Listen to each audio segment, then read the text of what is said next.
잠언 30장 7절부터 9절까지 제가 읽습니다. 내가 두 가지 일을 주께 구하였사오니 나의 죽기 전에 주시옵소서.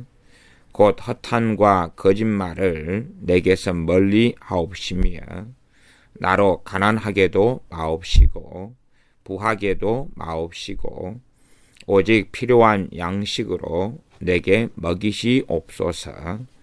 혹 내가 배불러서 하나님을 모른다 여호와가 누구냐 할까 하오며 혹 내가 가난하여 도적질하고 내 하나님의 이름을 욕되게 할까 두려워함이니이다.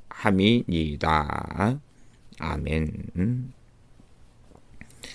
아굴이 하나님께 기도한 두 가지의 기도의 내용이 잠언 30장 7절부터 9절까지에 나와 있습니다. 아굴은 하나님께 간절히 기도합니다. 두 가지의 내용의 기도의 제목으로 기도합니다.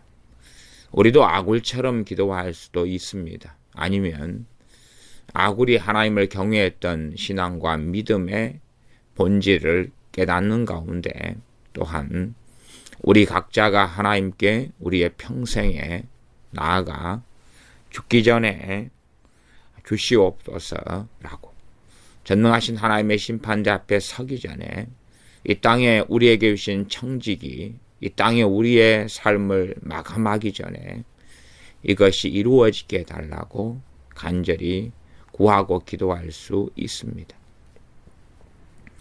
물론 단지 내가 기도만 한다고 이러한 하나님께 구하는 것들이 이루어지지는 않습니다. 왜냐하면 전능하신 하나님과 또한 하나님께 순종하는 우리, 하나님을 사랑하며 주님의 길을 걷는 우리와 함께 하나님의 은혜가 역사하고 성령님께서 역사하시고 말씀의 능력이 나타나고 죄가 회개되고 그러는 가운데서 이러한 기도는 응답되어지기 때문에 그렇습니다. 그러나 이러한 기도는 전적인 하나님의 의탁의 기도이고 하나님의 긍휼과 자비를 구하는 놀라운 기도이기도 합니다. 두 가지 기도의 내용이 첫 번째가 곧 허탄과 거짓말을 내게서 멀리 하옵시며 허탄, 헛된 것, 허영된 것, 거짓된 것, 이 허무한 것, 험한 것 이런 것이 허탄이라 그렇게 이야기합니다. 이런 것을 내게서 멀리하게 해달라 하나님께 기도합니다. 여기에서 허탄 혹은 헛된 것이라고 된 말은 히브리어로 샤브라는 단어입니다. 여기에 샤브는 보통 악, 삭, 범죄, 재난, 멸망, 특별히 이제 이 거짓말과 같이 동의어로 쓰이기도 합니다. 거짓말, 공허, 허무, 헛된 것, 무익함, 망령된 것, 미혹하는까지 미혹이란 의미까지도 포함되어 있습니다. 샤브, 미혹, 범죄, 악. 그러면 이 거짓말과 함께 허탄한 것, 헛된 것, 무익한 것, 미혹된 것, 미혹에 좀 더 근접한 것으로 이해하시면 좋겠습니다. 왜냐하면 허탄과 거짓말을 내게서 멀리 하옵시고가 한 가지 기도 제목이거든요. 그 앞에 본문에는 두 가지 일을 주께 구하였사오니 했을 때 첫 번째 구한 것이 8절에 허탄과 거짓말을 내게서 멀리 하옵시며 그러면 악과 거짓말, 죄악과 거짓말 그렇다면 한 가지보다는 두 가지의 상반된 내용의 기도가 되기가 쉽기 때문에 거짓말과 허탄을 연결시키는 것이 좀 더 맞겠습니다.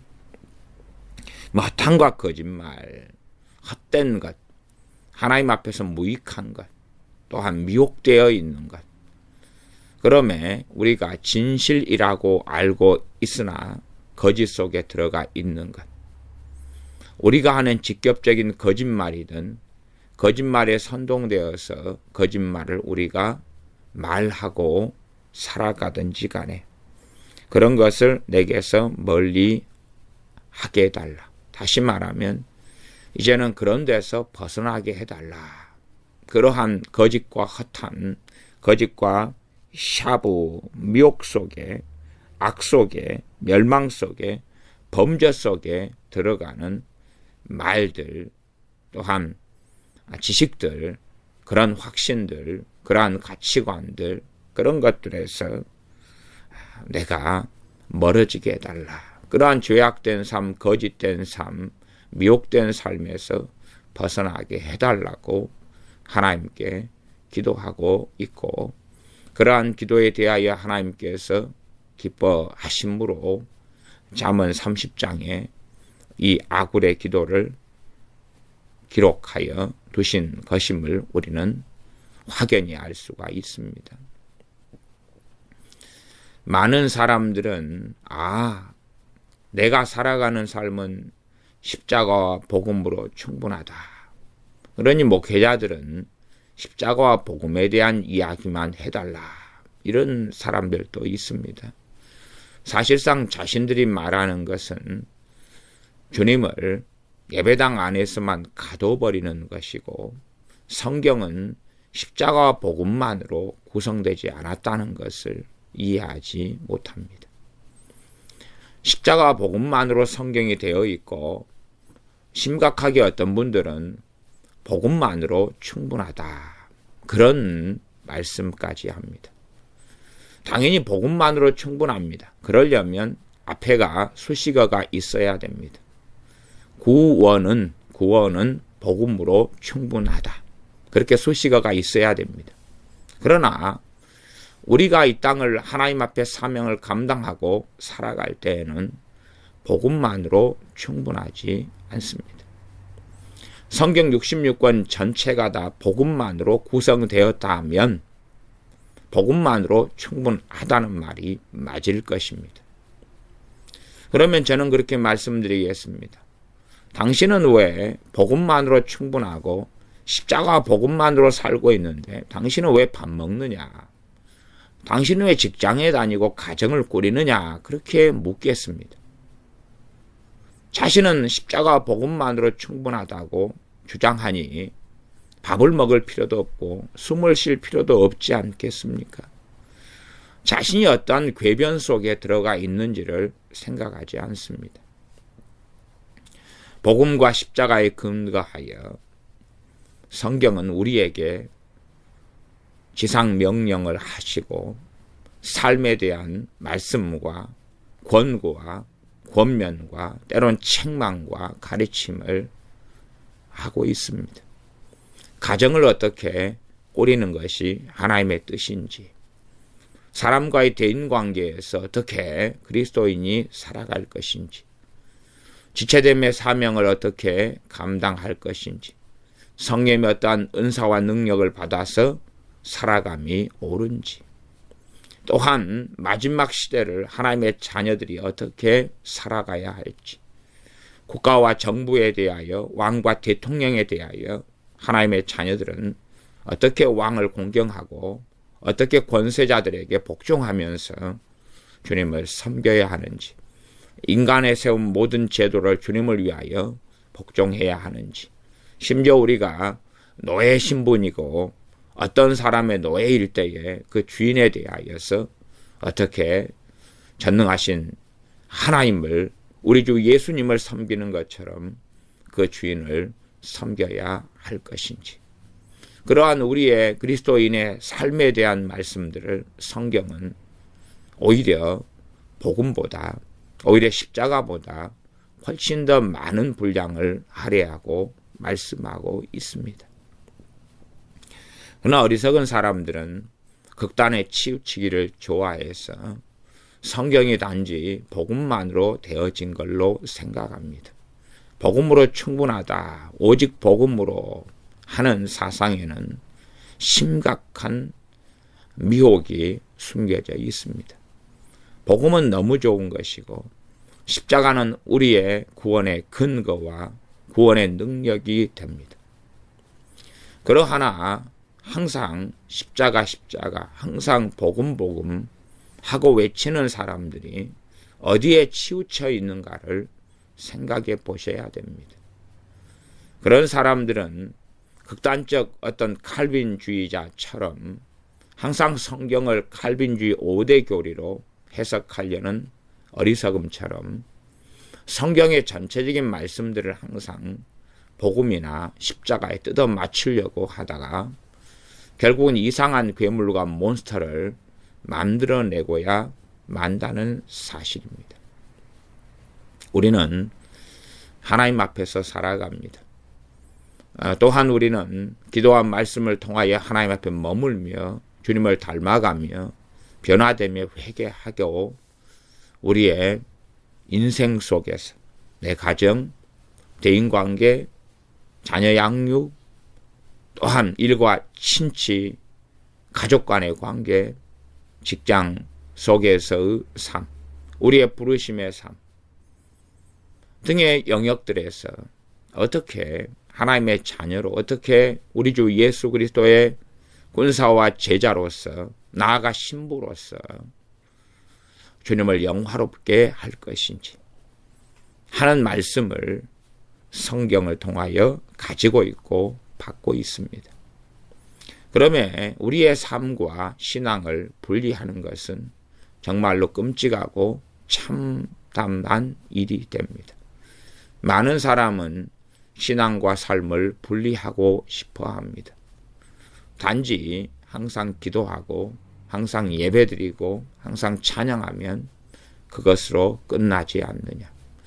성탄절을 준비하고 추수감사절을 준비해서 보내고 또 해가 바뀌면 부활절을 준비하고 고난주간을 보내고 여름 수련회를 준비해서 보내고 그렇게 해서 우리가 예배당 안에서 우리끼리 지내는 것, 거기에 주님이 계시면 되지 않느냐. 내가 대한민국의 위기와 대한민국의 정치적인 이슈와 대통령에 대한 일 등에 대하여서 내가 무엇을 말하고 무슨 말을 하고 어떤 생각을 하든지 그것과 십자가 복음하고 무슨 상관이 있느냐. 무슨 상관이 있느냐. 제가 광화문 면적에 대하여서 이 광화문 면적이 왜 100만이 수용될 수가 없는가. 광화문 면적이 기껏해야 9,724평인가 정도밖에 되지 않고 경찰이 거기에 사람을 한 평당 9명, 10명이 들어가는데 다 집어넣었을 때의 맥시멈이 58,000명이다 하는 뉴스 기사와 경찰청장의 이야기 등을 통해서 제가 이야기를 했습니다. 그리고 거짓 선전에 서짓 선동에 넘어가서 마치 광화문에 수십만 명이 모인 것처럼 100만 명이 모인 것처럼 하는 거짓말에 속아 넘어가지 말아야 한다. 그렇게 말하는 사람들은 광화문의 면적이 정확하게 9,700평 정도밖에 되지 않는다는 사실을 모르는 사람들이 아니다. 당신들의 아파트가 24평에서 살고 있으면 한 평에 한 10명 들어가는 걸로 잡았을 때에 광화문에 모이게 되는 사람이 58,000명이다. 그러면 당신의 24평 아파트에는 240명이 들어가는 것입니다.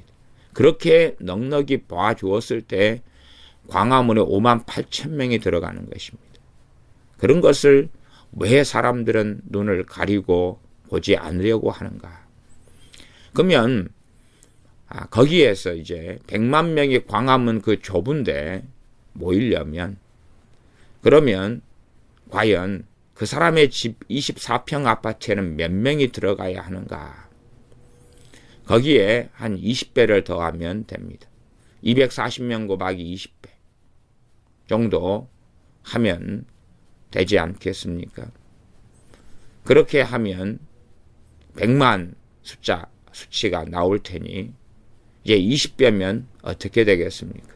240명이 224평 아파트에 있는 게 아니라 거기에 20을 곱하면 24평 아파트에 5,000명이 들어가야 됩니다. 5,000명이.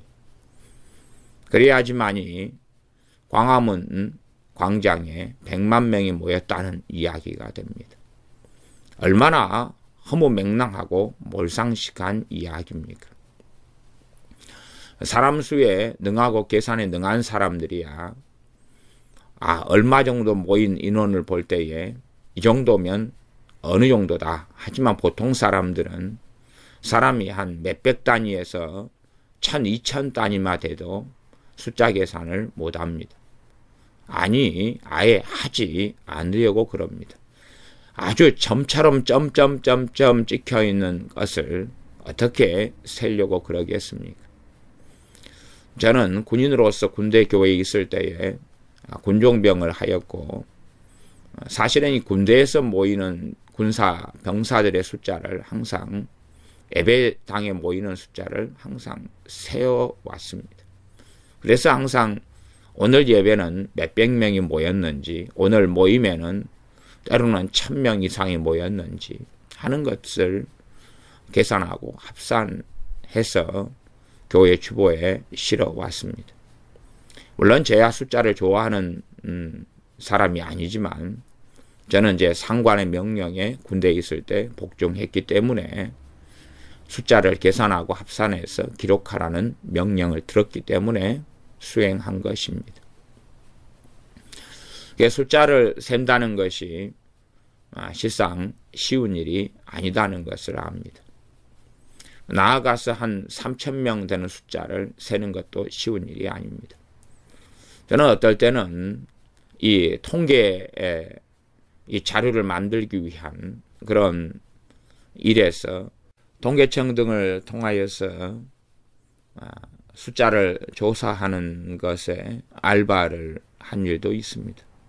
주로 이제 밤새워서 야간에 숫자를 세는 그런 일이었는데 시간마다 이 어느 곳에 통행하는 차량이 몇 대인가 하는 것들을 며칠에 걸쳐서 밤샘을 작업하면서 숫자를 세는 그런 일이었죠.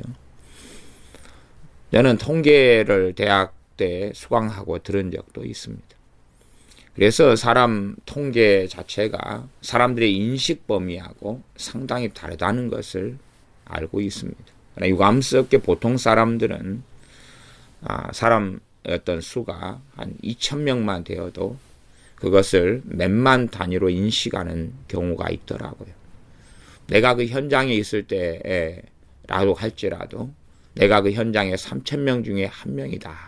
그렇게 있다 할지라도 3,000명 정도만 되면 이미 더 이상 거기에 얼마나 많은 사람이 왔는지에 대한 그러한 상식이나 이해를 못하게 되고야 맙니다.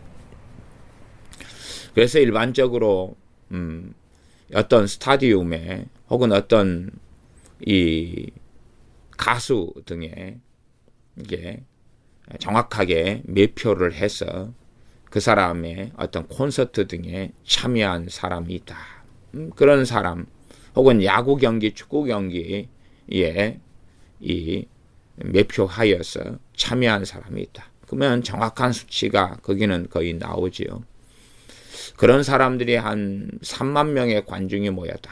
그러면 그 사진을 촬영하고 위에서 찍은 다음에 이 정도가 3만 명이구나 하는 인식을 가지고 기준을 가지고 보는 것이 일반적이게 낫습니다. 그렇게 보지 않으면 어떠한 사람들 1제곱미터에 과연 느슨하게 있을 때는 몇 명이고 촘촘하게 있을 때는 몇 명이고 하는 몇 가지의 방식을 가지고 봅니다. 우리나라는 아직도 제곱미터보다는 면적을 이야기할 때 평에 더 익숙하기 때문에 3.3 제곱미터라는 거의 1.8m 곱하기 1.8m를 가로 세로로 잡는 면적 거기에 사람이 몇 명 정도가 느슨하게 있을 때는 있겠는가? 느슨하게 있을 때야 한 3, 4명, 5, 6명, 느슨한 정도에 따라 다릅니다. 그래서 정도를 한 서너 가지 정도로 나누기도 합니다. 정말로 빽빽하게 있을 때가 어느 정도냐? 완전히 그냥 사람이 밟힐 정도는 한 평에 몇 명이냐? 이런 정도를 추산하여서 전체 그 면적, 사람이 모이게 되는 면적에 혹은 평수 곱하기 그 숫자를 곱하면 간단하게 사람이 집계가 됩니다. 요즘에는 네이버 등의 지도를 통하여서 그러한 면적 추산이 가능하지. 왜 도대체 저 목사는 광화문 광장에 100만이 모이면 어떻고 10만이 모이면 어떻고 5만 8천 명이 모이면 어떡한데 저런 이야기를 하느냐. 광화문 광장에 10만 명이 모인 것과 100만 명이 모인 것은 전혀 다른 일이 되기 때문에 그렇습니다. 왜 100만이 모인다고 계속 뉴스, 방송, 신문은 말을 할까요? 왜 그 숫자가 중요하다고 말을 할까요? 그것은 국민 전체가 대통령의 하야를 원한다고 주장하기 위하여 그렇습니다. 왜 각 지역에 기껏해야 우리 동네에도 아이들 모아놓고 우리 교회 아이가 고등학교 앞에 학생들을 동원한 집회가 있었기 때문에 숫자를 세어보고 왔다고 이야기하더군요. 그런데 숫자를 세어봤더니 기껏해야 100여 명이나 모였는데 그날 뉴스에는 1000명인가 넘게 모였다고 10배 이상의 뻥튀기 거짓말을 했다고 하더군요. 그런 것 때문에 그렇습니다. 어떠한 아이들을 정교조 등이 동원하여서 자기 목적과 수단에 이용하는데 그것이 국민 전체의 의도이고 국민 전체의 내용인 양 선전하면 이 군중들은 그런 방송과 미디어를 들은 다음에 선동되어져서 중립을 지키거나 아니면 바르게 진실을 보기보다는 대다수의 국민이 저렇구나. 나도 저렇게 생각하고 저렇게 말해야지만이 정상이 되겠구나. 저것이 옳은 거인 모양이구나 하는 무분별한 상태에 들어가고야 맙니다. 철도노조나 금속노조나 민노총이나 정교조나 이런 자들이 동원할 수 있는 숫자가 몇만 단위가 됩니다. 그러니 그런 강경한 좌파 계열에 붙어있는 그런 자들, 또 정교조는 불법 단체로 대통령에 의하여 정확하게 정체가 드러났고 법원 판결을 받았습니다. 이런 대한민국의 불법적인 단체들, 그런 단체들이 몇만이 모일 수 있고 그들의 선동에 넘어가서 더 몇만이 추가로 모일 수가 있는 것입니다. 광화문에 과거에 2008년인가 몇 년에 이 촛불 시위, 광우병 시위를 했죠. 그때도 100만이 모였다 그러는데 그 장소 자체가 그런 장소가 아니라 그 말입니다. 저는 당연하게 광화문 광장에 갔고 또 여러 자료를 통하여 광화문 면적, 또 광화문에 대해서 인터넷 검색만 하여도 거기에 나무가 몇 그루가 있고 시설물이 무엇이 있고 면적이 어떻게 되는가는 자료가 간단하게 구하고 볼 수가 있습니다. 여러분이 한 평에 10명이 서는 것도 쉽지 않다는 것을 생각을 잘 못하시면 여러분의 24평 아파트 혹은 20평 아파트에 곱하기 10을 해서 20평 아파트는 200명이 들어가 보시고 24평 아파트는 240명이 들어가 보십시오. 24평 아파트에 가족 친척 30명만 들어와도 얼마나 복잡하고 얼마나 앉을 자리도 제대로 없는가를 경험하신 분들이면 한 평에 10명을 잡아주는 것도 정말로 크게 인심을 썼다는 것을 알 수가 있습니다. 그러면 그러한 100만 명이 광화문 광장에 모였다 하는 것과 10만 명이 모였다 혹은 5만 8천 명이 모였다 하는 것은 전혀 다른 이야기가 됩니다. 여러분은 어떻게 생각하십니까? 자동차가 접촉사고가 났는데 상대방과 나의 과실 비율이 얼마가 되느냐.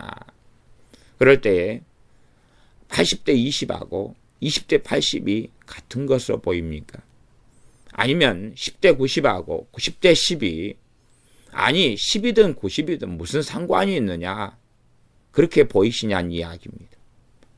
그렇게 생각이 되신다면 정말로 무엇인가에 홀려 있고 현혹되어 있는 사람입니다.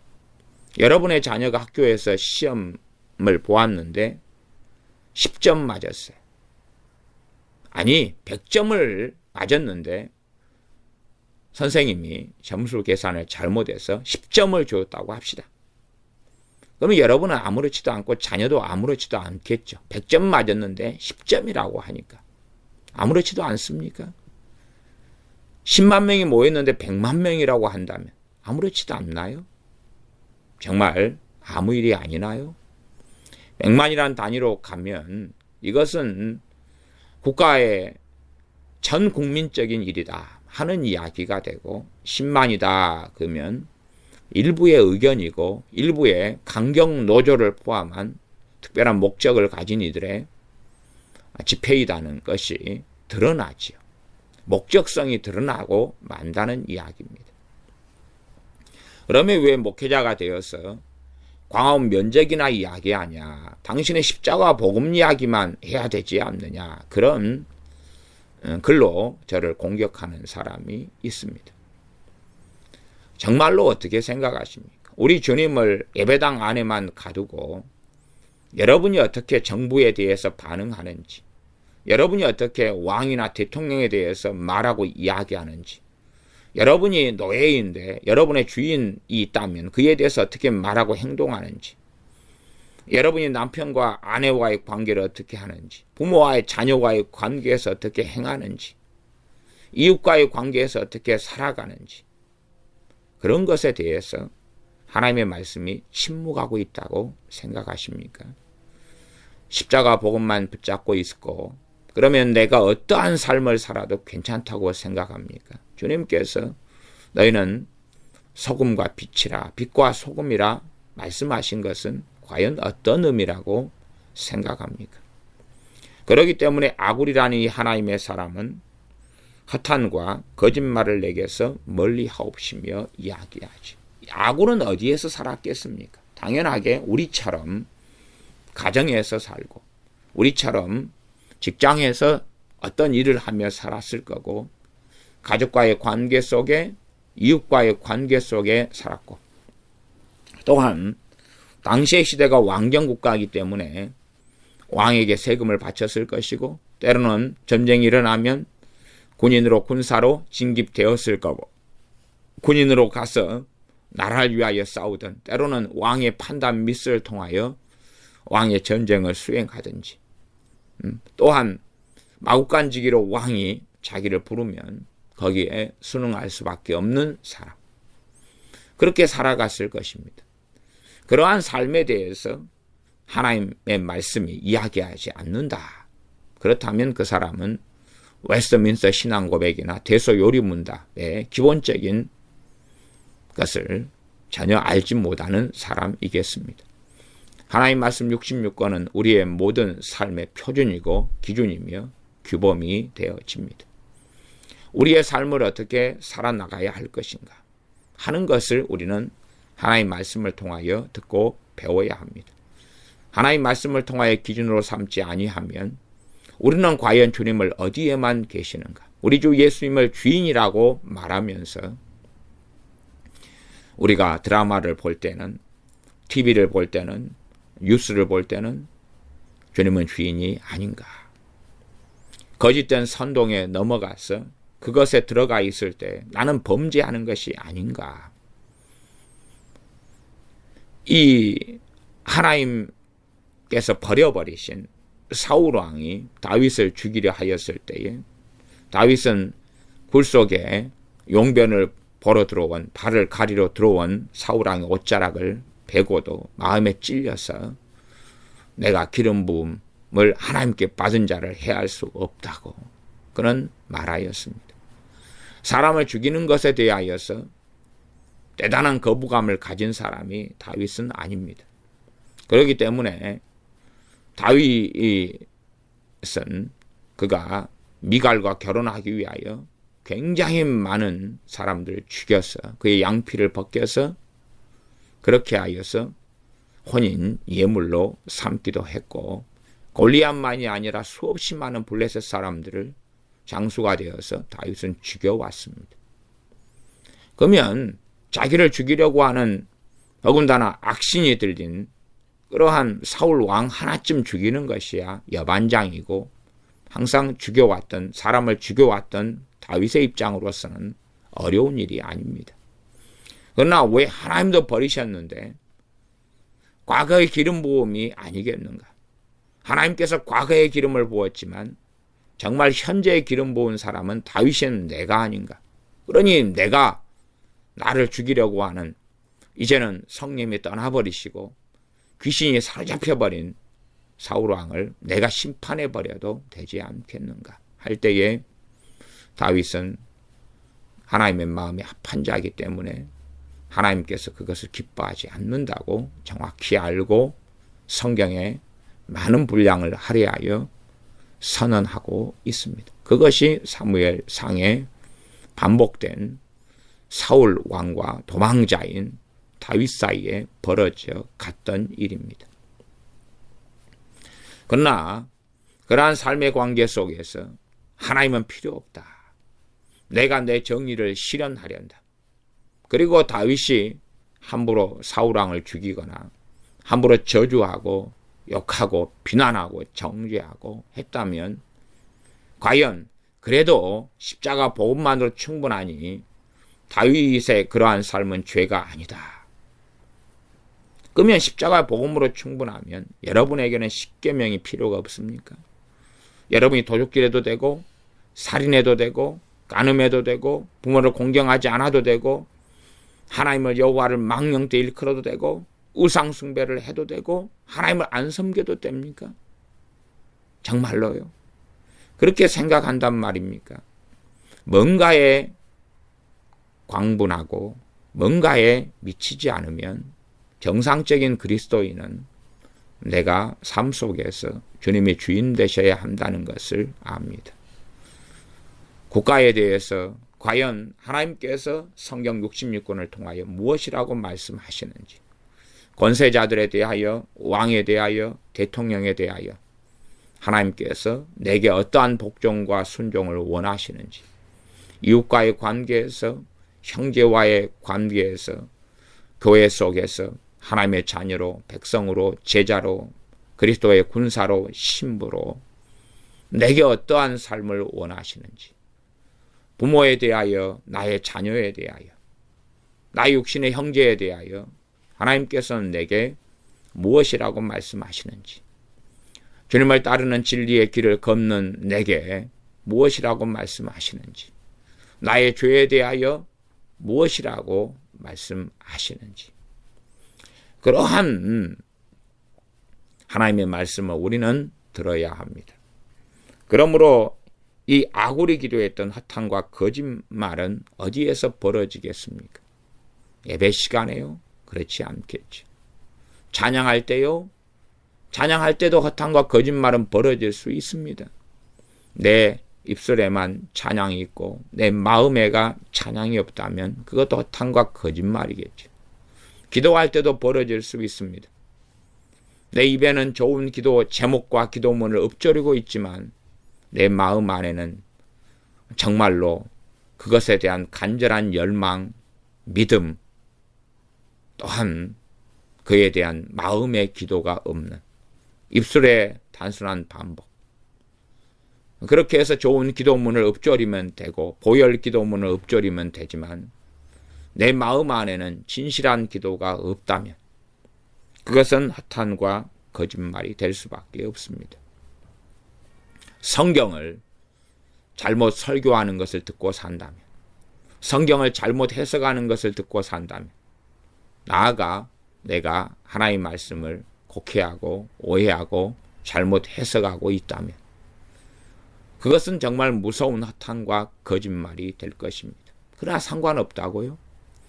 내가 성경을 잘못 해석해서 단지 그냥 얼마의 잘못, 얼마의 실수에 불과한 것이 아니라 이단과 사이비에 넘어갔다 할지라도 상관없다고요.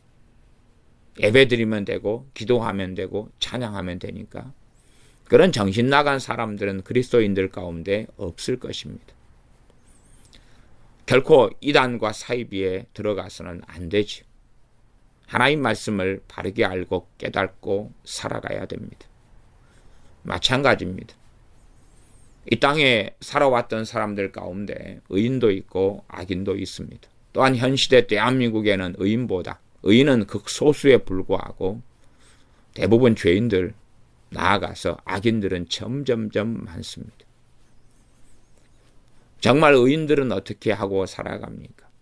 정말 악인들은 어떻게 하고 살아갑니까? 다 자기 의 속에, 자기 정의 속에 몰두하여 살아가지만 우리 신약 성경에서 요셉과 마리아의 일을 압니다. 요셉은 어느 날 자신의 정혼한 마리아가 임신했다는 것을 알게 됩니다. 그리고 그는 마리아가 임신한 것, 어떤 나 말고 어떤 남자의 아이를 배웠는가 보다. 저 여자를 증오하고 돌로 쳐서 죽여버려야 되겠다 하는 것이 아니라 그걸 덮고 가만히 끊고자 했습니다. 약혼을 파기시켜주고 그래서 그 마리아가 어떤 남자의 아이를 가졌으면 물론 마리아에게 잉태된 이는 성령님으로 잉태된 우리 주 예수 그리스도셨습니다마는 요셉은 그것을 처음에는 알지 못하였다 그 말이죠. 천사가 와서 가르쳐줄 때까지는 알지 못하였습니다. 요셉은 그래서 자신과 약혼했는데 그 마리아가 임신한 걸 보고 나는 마리아와 잠자를 하지 않았는데 어떤 남자가 잠자를 한 모양이구나. 그러면 자기 정의로 가득 찬 사람은 정죄하고 비난하고 분노하고 그리고 그 마리아에 대해서 보복과 복수심을 가지고 적개심이 불타올라서 살아갈 것입니다. 그러나 성경은 기록하기를 요셉은 의로운 사람이라 그래서 가만히 끊고자 했다고 말씀하지. 요셉은 의로운 사람이기 때문에 그래서 마리아를 놓아주는 길을 선택했다는 이야기입니다. 그때에 하나님께서 천사를 보내셔서 그에 대한 정확한 사실을 말씀해 주시고 단지 그건 육적인 결합이 아니라 성령님을 통하여서 잉태된 그러한 구주에 대한 이야기를 듣게 되어집니다. 정말 우리는 어떠한 일을 들을 때에 악인들은 어떻게 행하는가, 참으로 의인들은 어떻게 행하는가를 하나님의 사람들은 말씀의 기준을 통해서 압니다. 그런데 유감스러운 것은 악인들이 행하는 기준을 따라서 세상 사람들이 살아가는 것이야 하나님의 심판대 앞에 다 설 것이기 때문에 우리 그리스도인들이 왈과 불과할 것은 없습니다. 그러나 하나님의 백성과 자녀들은 의인이 선택하는 길을 걸어야 하는 것이지 악인이 선택하고 선동하는 길을 걸어서는 안 된다는 사실입니다. 어떻게 의와 불법이 하나가 될 수 있고 어떻게 성령님과 마귀가 성령님과 벨리알이 하나가 될 수 있습니까? 하나님의 성전이 어떻게 더러운 귀신들과 하나가 될 수 있겠는가 하는 것입니다. 그러나 어리석은 사람들은 온갖 역사의 왜곡이나 거짓 속에, 거짓 선동 속에 살아도 그것하고는 상관없다. 그러니 목회자들, 목사들은 그에 대하여 침묵해라. 대한민국의 정권, 정치, 이야기의 뉴스에 침묵해라. 단지 목사들은 그냥 예배드리는 것 하고 찬양하는 것 그리고 십자가와 복음 이야기만 해라.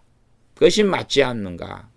라는 얼빠진 정말 그 사람이 크리스찬이라면 신앙생활을 엉덩이로 했는지 신앙생활을 과연 무엇으로 했는지 그런 성경을 어떻게 무엇으로 묵상했는지 도무지 알 수 없는 황당한 정신분열병적인 그러한 말을 합니다.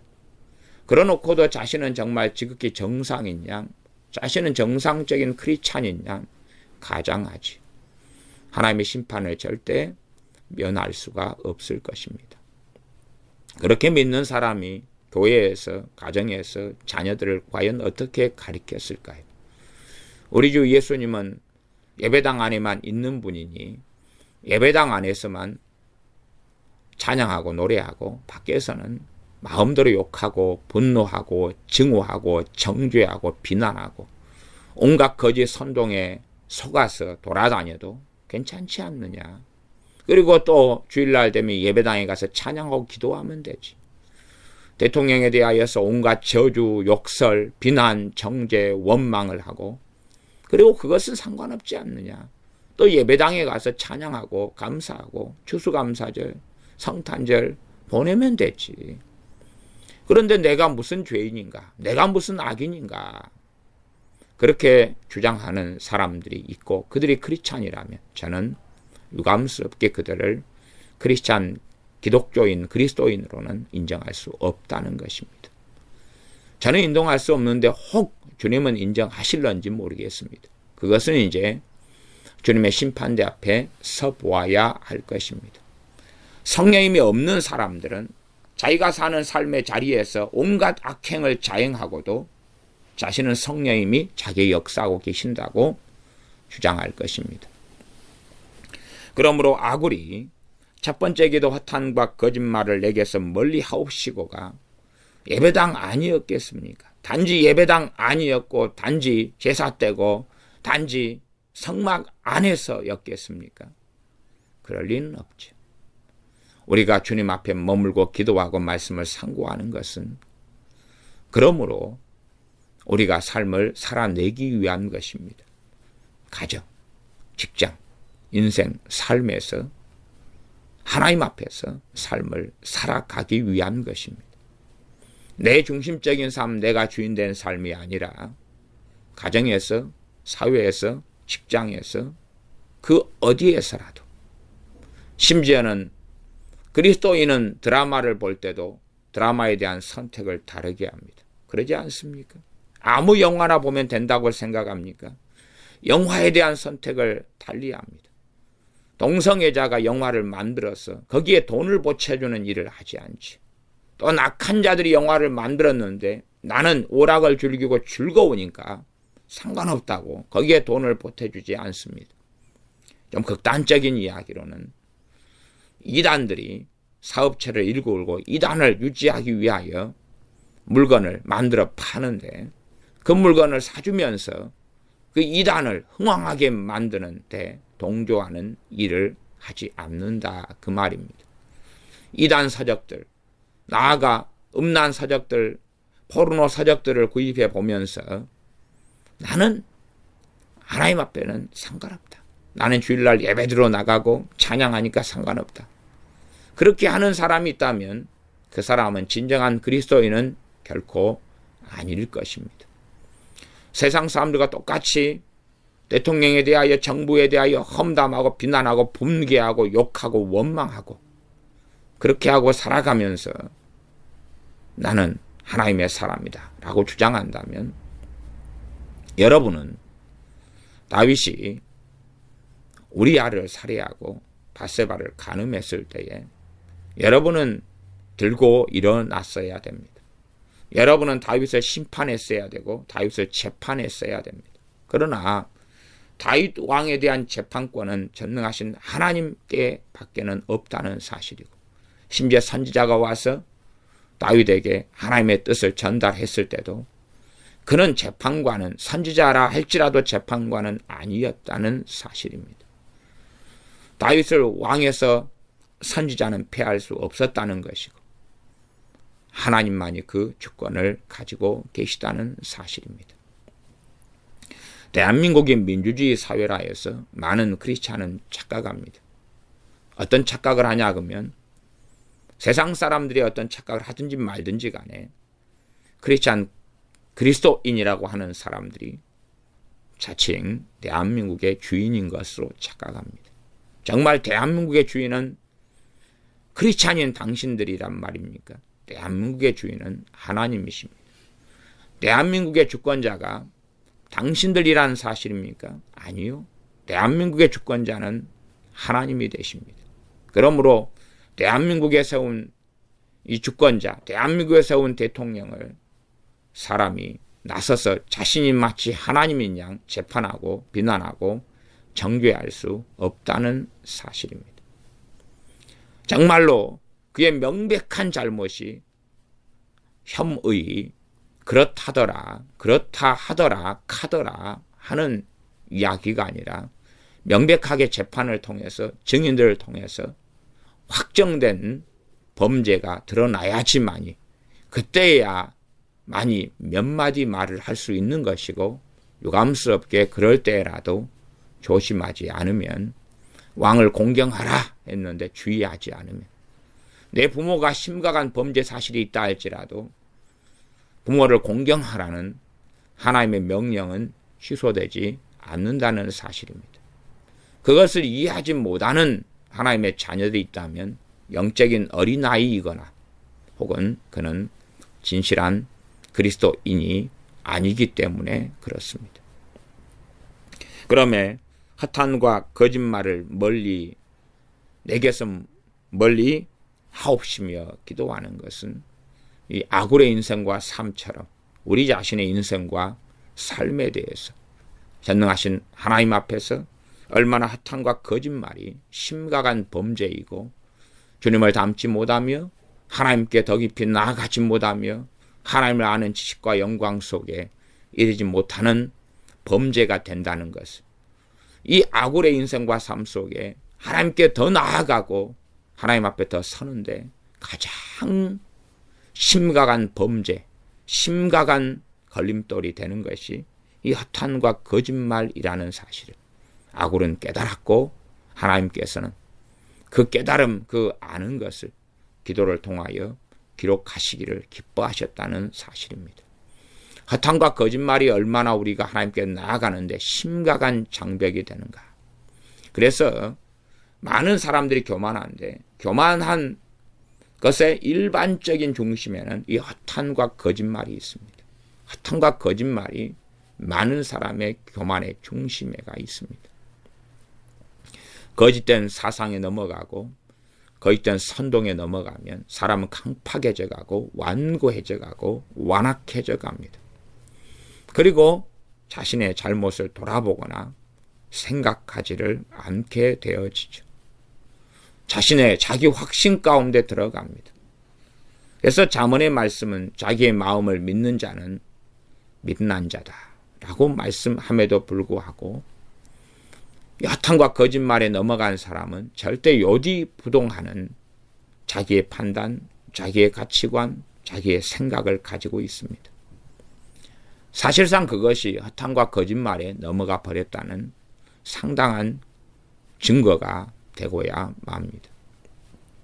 그러나 허탄과 거짓말에 넘어가지 않은 사람은 분별력을 가지고 무엇이 참이고 거짓인지를 보는 눈을 가지게 되기 시작합니다.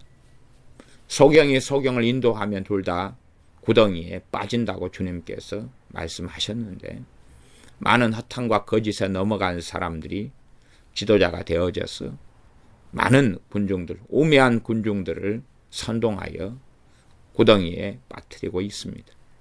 거기에 하나님의 백성 자녀들이 들어간다면 얼마나 끔찍하겠습니까? 여러분이 어떠한 지식을 얻을 때에 주의하고 조심해야 됩니다. 세상에는 상담이나 심리학에 대한 지식이 판을 칩니다. 과연 하나님의 백성들이 프로이드의 심리학을 배우고 융의 심리학을 배우고 그런 것이 대학이나 어디에서 어쩔 수 없어 배우는 것까지는 제가 말릴 수는 없습니다. 그런 것을 전혀 배우지 않는다. 그렇다면 아마 사회생활을 할 수가 없을 겁니다. 그러나 대학생이 되어서 프로이드나 융의 심리학을 강의를 듣는다 하고 그것을 진리의 기반으로 삼는다는 것은 전혀 다른 일이지 않습니까? 그러한 심리학을 내 삶의 기준과 지혜로 삼는다는 것과 어쩔 수 없어서 그러한 수업을 들을 수밖에 없는 삶을 산다는 것과는 전혀 다른 이야기지 않습니까? 그러한 세상의 상담 지식, 세상의 가정에 대한, 세상의 자녀 교육에 대한 지식과 하나님의 말씀은 실상은 정면으로 대치가 됩니다. 물론 어리석은 사람들 눈에는 자녀 교육에 대한 하나님의 말씀보다 세상의 자녀 교육에 대한 지혜가 훨씬 더 탁월하게 보이겠죠. 그리고 하나님의 말씀을 등진 채 세상 심리, 세상 상담, 세상 자녀 교육에 대한 지식과 지혜를 책과 대학 등을 통해서 행하고 살아가기를 원할 수 있을 것입니다. 하나님 말씀 무관심한 채 오히려 하나님 말씀보다 어떠한 박사들이, 어떠한 대학 교재들이 훨씬 더 우월하다, 훨씬 더 논리적이지 않느냐라고 생각하기도 할 것입니다. 과연 그가 허탄과 거짓에 넘어가지 않았다고 말할 수 있느냐는 것입니다. 하나님 말씀을 기준으로 삼지 않는 것, 그리고 그 기준 대신 다른 것이 들어와 버린 것은 허탄과 거짓말 속에 들어가 버린 것입니다. 왜 이 아굴은 이런 기도를 하겠습니까?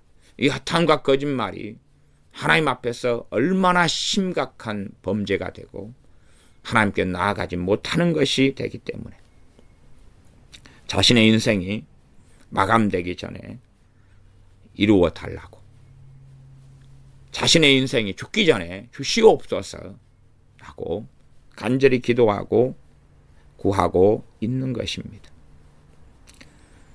두 번째 기도는 8절 중간에 나로 가난하게도 마옵시고 부하게도 마옵시고 오직 필요한 양식으로 내게 먹이시옵소서. 필요한 양식을 달라고 구합니다.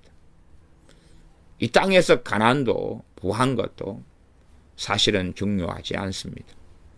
주님을 위하여 가난한다면, 가난할 수 있다면 좋은 것이고 주님 때문에 부할 수 있다면 좋은 것입니다. 물론 대부분의 그리스도인들은 부하기를 원할 것입니다. 나아가서 부의 복음, 거짓된 부의 복음이 들어가면 주님으로 인하여 어마어마한 부의 이동을 얻기를 원할 것이고 부의 거짓된 복음을 전달할 것입니다. 부의 대단한 이동을 주장하는 거짓 선지자들은 이제는 땅에 깔려있고 너무나 많고 그런 책들에 많은 기독교인들은 환영하고 열렬히 두 손을 들어 환호합니다. 그러나 하나님의 사람은 부하게 하지 말아달라고 기도하고 있습니다. 부하게 하지 말아달라고. 과연 어떠한 기독교인들이 부하게 하지 말아달라고 기도합니까? 오히려 자신을 과신하여 내게 큰 부, 큰 재산을 주시면 교회도 건축하고 성경금도 많이 보내고 교회 11조도 많이 내는 등의 삶을 살겠습니다. 라고 주장하는 사람들로 예배당은 꽉 찼다고 저는 말씀드리겠습니다. 실제로 저는 그런 이야기를 상당히 들었습니다. 제게 하나님께서 큰 부를 주시면 제가 이러이러한 하나님을 위한 선한 일을 하겠습니다. 그러니 목사님인 당신께서는 제가 이러한 큰 부를 얻기 위하여 중보 기도를 부탁드립니다. 그걸 해 주십시오. 그러한 부탁들을 들은 것이 여러 차례가 있습니다. 저는 유감스럽게 그것이 옳지 않고 바르지 않다. 하지만 결국 좋은 소리를 듣지는 못했습니다. 아, 그렇습니까? 아이, 정말로요? 아, 그렇단 말입니까? 바르게 권면해 드려도 깨닫는 사람을 저는 아직은 그런 기도 요청을 한 사람들 가운데서는 만난 적이 없습니다. 하나님 말씀이 이렇게 명백히 기록되어 있음에도 이러한 말씀에는 그건 아굴 이야기지요. 나는 달라요. 그건 개인 기도였잖아요. 나는 그런 기도 안 할 거예요. 물론 모든 사람이 제가 서두에 이 기도를 자기 기도로 꼭 반드시 만들어야 하는 것은 아니다는 제가 말씀을 드렸습니다.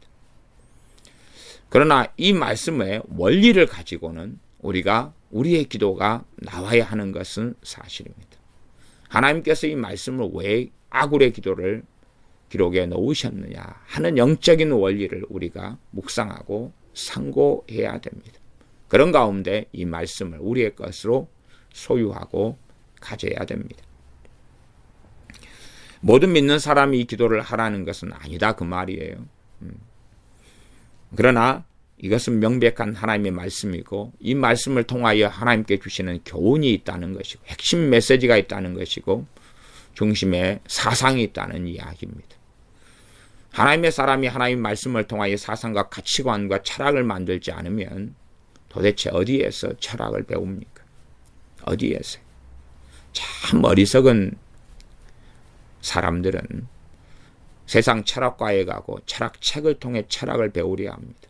얼마나 어리석습니까? 전능하신 하나님의 말씀 66권이 있는데 도대체 어디에서 철학을 배우려 합니까? 해결했어요? 누구에게서요? 니체에게서요? 플라톤에게서요? 누구에게서 철학을 배우려 합니까? 하나님 말씀 묵상하고 상고하는 가운데 철학자가 되어야 하고 사상가가 되어야 합니다. 도대체 어디에서 사상을 배우려 합니까? 그런 사상을 세상에서 배우려 하니 사회주의 사상이 들어오고 공산주의 사상이 들어오고 또한 자본주의 사상이 들어오지 않습니까? 저는 민주주의를 원하는 사람은 아닙니다. 당연하게 하나님의 사람은 신정 정치를 원하지. 이 세상의 정치가 아니라 하나님의 나라가 이루어지기를 원한다 그 말이지. 세상의 왕이 아니라 참으로 왕 되신 주님께서 다스리는 나라를 원한다 그 말입니다.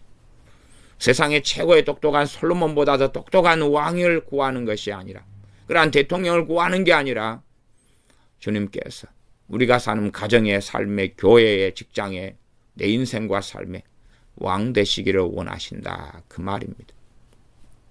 아굴은 전능하신 하나님께서 자신의 인생과 삶의 왕 되시기를 원하였기 때문에 이 기도를 하는 것입니다. 이 땅에서 좀 더 많이 먹고 살거나 이 땅에서 덜 가지고 살거나 덜 먹고 사는 것은 중요한 가치가 아니었기 때문에 그러면 당연히 이 기도에서는 사상이 있고 철학이 있고 신념이 있고 가치관이 있습니다. 하나님의 말씀을 가지고 있으면서도 신념을 가지지 않은 기독교인이 있다면 그는 뭔가를 알지 못하는 사람입니다. 하나님 말씀 명백한 진리를 가지고도 신념이 만들어지지 않으면 무엇을 가지고 신념을 만들어내렵니까?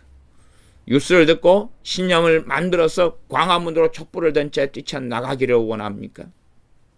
신념을 가진 채 밥을 먹을 때마다 대통령을 욕하고 정부를 비난하고 그것이 신념입니까? 사드 배치를 반대하고 주한미군을 철수시키고 그것이 신념입니까? 어떤 정치인이 반드시 대통령이 돼야 되는 게 신념입니까? 어떠한 당을 지지하고 그 당의 이념과 철학이 정확히 맞는 것이 신념이냐 그 말입니다. 저는 오랜 세월 동안에 민주당에 빠져서 살아왔고 당연히 전라도 사람 토백이고 그리고 김대중 씨에 빠져서 수십 년을 보내왔습니다. 저는 그것이 진리의 한 부분인 양 생각한 채 크리스찬이지만 그렇게 빠져서 젊은 시절 동안 청년의 시절을 보냈습니다. 그것이 허탄과 거짓말이라는 것을 인지하지 못하였습니다.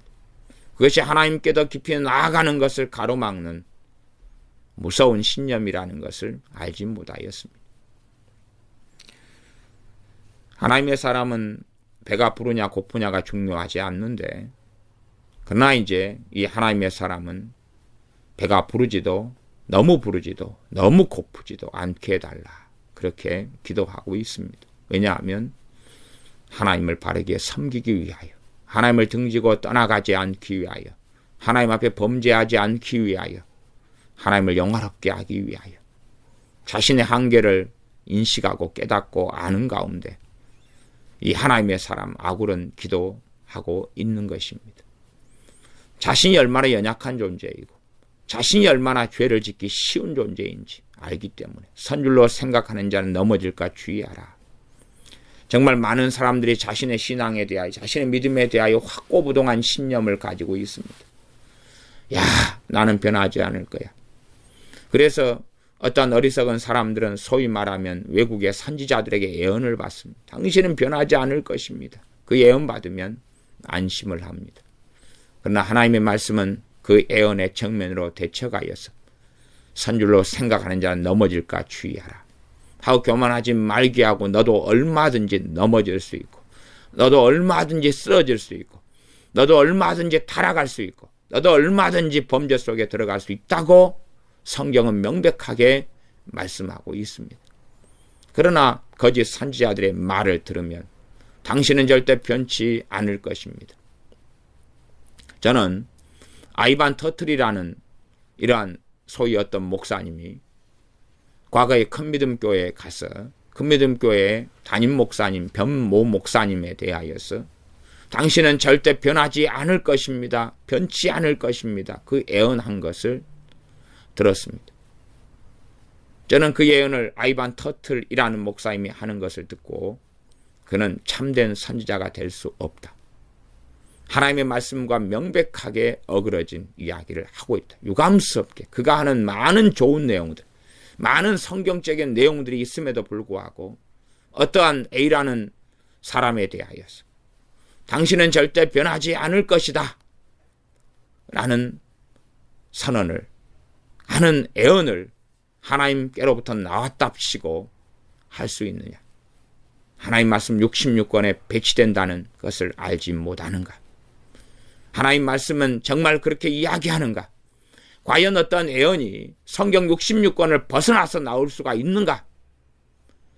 66권의 말씀의 기준과 표준을 벗어나서 그 캐논, 그 잣대를 벗어나서 나오는 게 가능한가. 하나님 말씀을 벗어나고 빗나가서 나왔는데 하말티야. 표적에서 벗어났는데 그것이 어찌 범죄가 아닌가. 어찌 참된 예언자, 참된 선지자가 될 수 있는가. 그럴 수 없다. 그럴 수 없다. 그런 사람을 참된 선지자와 예언자로 받아들이는 사람들은 어떠한 사람들인가.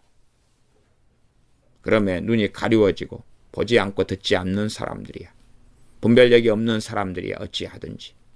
그러나 우리는 많은 허탄과 거짓말에 살고 있고 우리는 정말 어떤 이들로부터 하나님 말씀을 벗어나 확증을 받았어.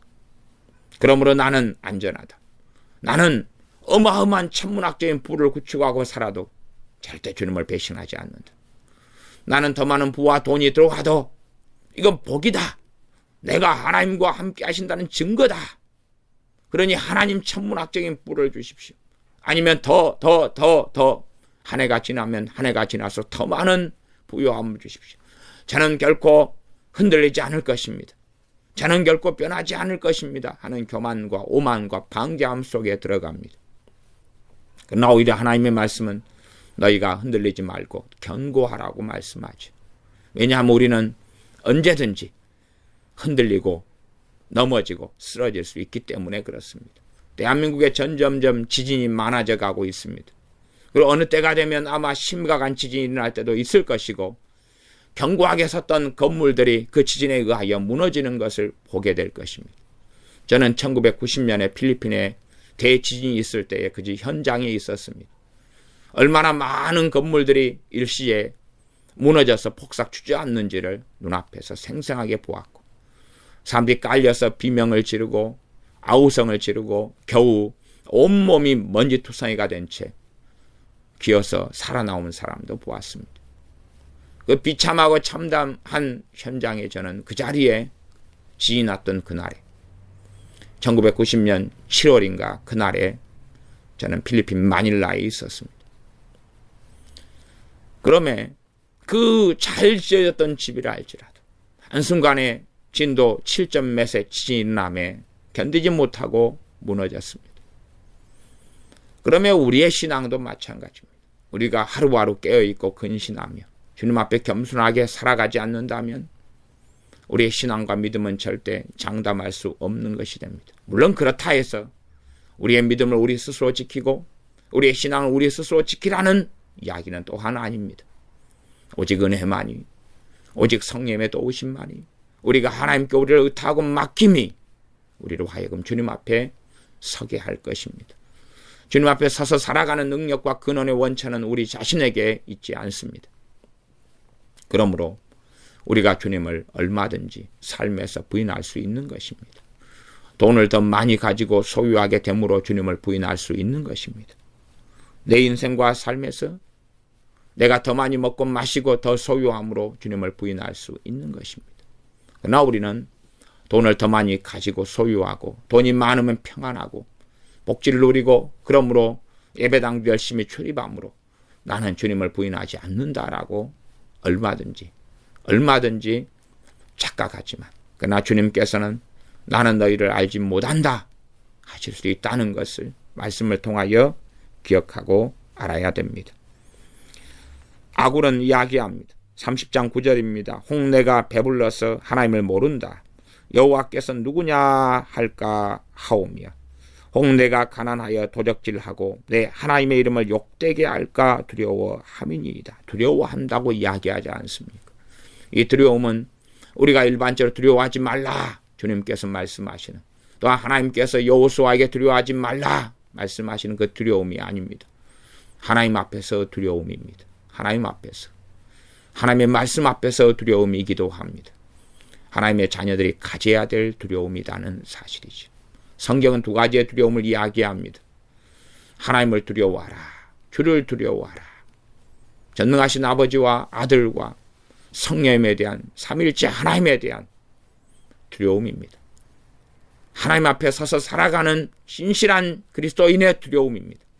또한 세상에 대해서는, 마귀에 대해서는 주님을 의지하여, 하나님 말씀을 의지하여 두려워하지 않고 담대하고 승리자로 살아가는 것입니다. 세상에 대한 두려움은 두려우면 형벌이 따름이라 라는 말씀이 있고, 그게 요한 1서의 말씀이죠.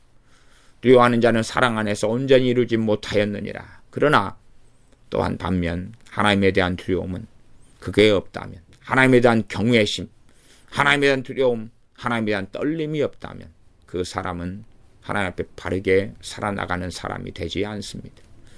하나님에 대한 두려움을 하나님의 사람 아굴은 가졌기 때문에 이 두 가지의 기도를 하고 있는 것입니다. 하나님에 대한 두려움을 가졌기 때문에, 하나님에 대한 바른 두려움을 가졌기 때문에, 그래서 하나님의 이름을 욕되게 할까 두려워함이니이다. 두려워함이니이다 하는 것은 두 가지를 다 받는 수식어가 됩니다. 하나님을 모른다, 여호와가 누구냐 할까 하는 두려움, 또한 도적질하여서 내 하나님의 이름을 욕되게 할까 하는 두려움, 그 두 가지에 대한 두려움을 가지고 있기 때문에 아굴은 기도한다는 이야기입니다. 내가 배가 불러서 하나님을 모른다. 정말 배가 부르면, 돈을 가지면 하나님을 모른다 할까요? 아니요. 대한민국의 많은 신자들은 배부르고 부자가 되면 하나님을 모른다 하기보다는 더 자신감 있게 교회 생활을 잘 할 것입니다. 그러나 실제적인 삶에서는 과연 주님이 주인이 되느냐? 돈이 주인이 되고 만몬이 신이 되고 또한 복지를 누리면서 주님이 되인, 주님이 정말로 자신의 인생과 삶의 주관자가 되는 삶을 그리스도인이 살겠는가? 그렇다면 부자 청년 관원에게 너가 너 모든 재산을 다 팔아서 가난한 자들에게 나누어 주고 너는 나를 따르라 고 내가 어찌하여 선한 선생이며 영생을 얻으리까 질문하는 청년에게 주님은 하지 않았을 것입니다. 아, 그러느냐? 영생을 얻기를 원하느냐? 그러면 영접기도 한번 하고 나한테 세례 한번 받고 내가 메시아이고 구주인 걸 믿고 잘 돌아가서 그래서 잘 살아라. 이상끝 영생을 너가 받아노라. 야, 영생 얻기 위해 내게 왔구나. 잘 왔도다. 내가 너를 거부하지 않노라. 이제 구원받았다. 돌아가라. 그것이 아마 현대인들이 전하고 현대교회가 전하는 거짓된 복음이겠지. 그러나 주님께서는 부자 청년에게 모든 걸 다 탈탈 털어버리라고, 가난한 자들에게 다 나눠줘 버리라고 그렇게 말씀을 하셨던 것입니다. 그러면 그것이 얼마나, 이 부라는 것이, 재산이라는 것이 얼마나 위험한 것인가를 알지 못한 채 어리석어져서 야, 주일날 예배만 잘 나가면 되고, 예, 헌금만 잘 드리면 되고, 그러면 내 신앙이 좋은 것 아니냐? 그리고 누릴 것 다 누리고 가질 것 다 가지고 여행할 것 다 하고 그리고 살아가면 되는 거지. 인생을 즐기고 살아가면 되는 거지. 주님 앞에 섰을 때 우리의 인생에 대해 우리는 계산해야 될 겁니다. 너희가 무슨 무익한 말을 하든지 심판날에 심판을 받을 것이라. 우리가 어떤 헛된 말을 했는지 거짓말을 믿고 망령되게 살았는지, 내 삶 속에서 주님께서 정말 주인 되시는 삶을 살았는지, 내 영광을 위해 살았는지, 주님의 영광을 위하여 살았는지, 직장에서, 가정에서, 생업에서, 삶에서, 대인관계 속에서, 국가와 정부와의 관계 속에서 정말로 주님께서 주인이 되셨는지, 진리의 말씀을 따라 살았는지 우리는 다 선악간에 행한 대로 받을 것이고 계산을 해야 한다는 것입니다. 기도하겠습니다.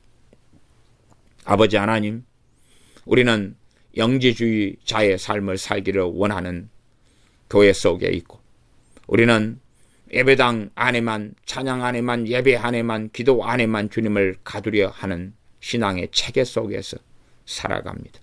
그러나 우리가 이런 어리석은 자가 되지 아니하여 기도와 말씀 가운데 주님 앞에 거하고 찬양으로 감사함으로 주님을 만나 배웠고, 그리하여 거룩하게 되어지고 말씀에 따라 변화된 면서 삶에서, 가정에서, 직장에서, 학교에서, 또한 우리가 살아가는 모든 관계 속에서, 국가와 정부와의 삶 속에서, 심지어 TV를 보고 드라마를 보는, 영화를 보는 그러한 문화적인 삶 속에서라 할지라도 주님의 사람으로, 성령을 쫓아 행하는 사람으로, 성령 충만한 사람으로 주님 앞에 거하여서 진리의 말씀을 따라 의와 공의를 행하며 사랑을 행하며 살아가는 하나님의 사람으로 살아서 주님의 심판대 앞에 섰을 때에 부끄럽지 아니하는 하나님의 자녀들이 되게 하여 주시옵소서. 우리 주 예수님의 이름으로 기도하옵나이다. 아멘.